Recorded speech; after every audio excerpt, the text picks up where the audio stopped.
নমস্কার বন্ধুরা, আজকে যেই মেডিসিনটা নিয়ে আমরা আলোচনা করব তার নাম হচ্ছে P120 সাসপেনশন মানে সিরাপ।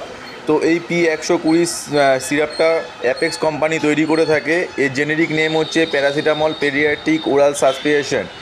এই P120 আর একটা পাওয়ারের হয় P250, ওটা নিয়ে পরে আসবো। এবার আসা যাক এই P120 সিরাপটা কী কাজে লাগে। এটা হচ্ছে জ্বরের ওষুধ, একদম বাচ্চাদের জ্বরের ওষুধ। যেই সব বাচ্চাদের জ্বর, মাথা ব্যথা এবং কপাল যন্ত্রণা করে কিংবা ফুল বডি পেইন হচ্ছে, তখন ডাক্তারবাবু এই P120 সিরাপটা প্রেসক্রাইব করে থাকে।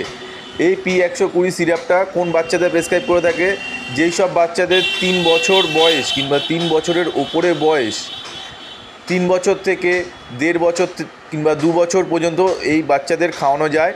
তো এটা হচ্ছে 5 ml করে দিনে 4 বার খাওয়াতে পারবেন। তো সেটা ডাক্তারবাবু বাচ্চার কন্ডিশন বুঝে ডোজ বলবে। তো এটা 3 থেকে 4 বার খাওয়ানো যায়, এটাই হচ্ছে এর ইয়ে। তো এটার দাম হচ্ছে 40 টাকা 32 পয়সা। তো আমার এই ভিডিওটি যদি ভালো লেগে থাকে, লাইক, শেয়ার, কমেন্ট, সাবস্ক্রাইব করে আমার পাশে থাকবেন, আমাকে এগিয়ে যেতে সাহায্য করুন।